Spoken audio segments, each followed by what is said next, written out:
Hi යාළුවනේ ඉතින් කොහොමද මම අද අලුතින් කළුකුම් පැටව 4 දෙනෙක් ගෙනාවා. ඒ ගැන තමයි වීඩියෝ එක. මේ කූඩුවට තමයි දාන්න ඕන. ඉස්සෙල්ලා පොඩ්ඩක් කූඩුව සුද්ධ කරගන්න ඕන. දැන් ජරා වෙලා තියෙන්නේ.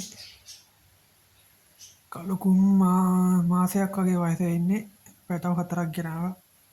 කුකුල්ලු දෙන්නයි කිකිලිය දෙන්නයි කියලා තමයි දුන්නේ නම් බලමු ඉතින්. කොහෙද කොහම වේද කියලා. දැන් මේක පොඩ්ඩක් සුද්ධ කරගන්න ඕන.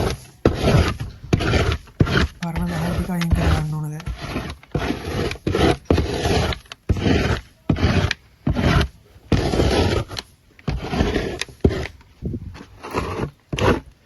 අපි මේ විදිහට අයින් කරගමු පරණ දහය ටික.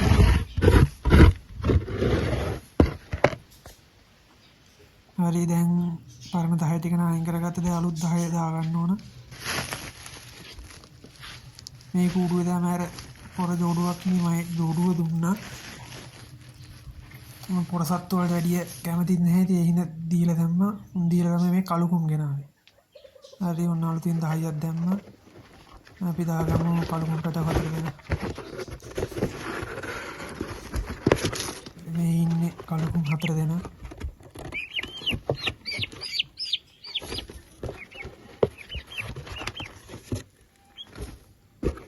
මේ 4 දෙනාටම රුපියල් 5000ක් ගියා.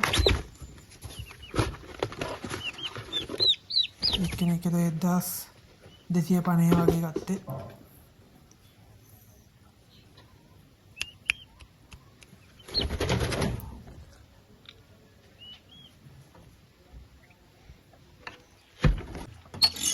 මේ ලොකු සත්තු ටික පොඩ්ඩක් එළියට දාමු.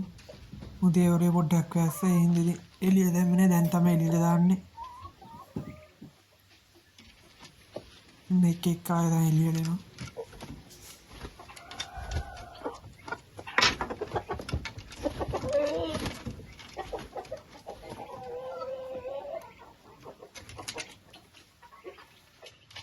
හරි අපි අර කළුකුම් පැටව 4 දෙනාට ගනාඩෙක්සිල් බෙහෙත් එකකින් ටිකක් දෙනවා. මොකද ලෙඩක් එහෙම තිබ්බොත් එහෙම ඒක මේ වෙනවනේ.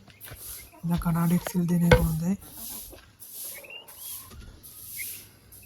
මේ බෝතලේ ලීටරයක් කලන වතුර ලීටරයට මිලිලීටර් භාගයක් වෙන්න තමයි දැම්මේ. ඒ කනාඩෙක්සිල් ටිකකුත් දෙමු.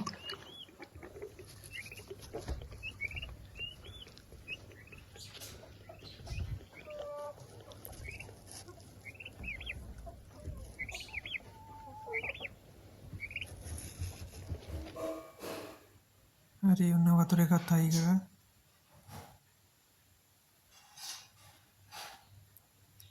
හරි පැටව 4 දෙනා ඉතින් අවුලක් නැහැ ඉන්න හොඳද. බලමු ඉස්සරහට මේ 4 දෙනා ලොකු වෙන ගැනත් මම ඉස්සරහට වීඩියෝ එකක් දාන්නම්. ෂෝට් වීඩියෝ එකක් දාන්නම් මේ පැටව 4 දෙනා ගැන. අවුලක් නැහැ දැනගන්න ෂේප් එකේ ඉන්න ඉතින් බලමු. හරි ඉතින් මේ වීඩියෝ එක ඉතින් ඉවරයි. ආයෙත් අලුත් වීඩියෝ එකකින් හම්බෙමු.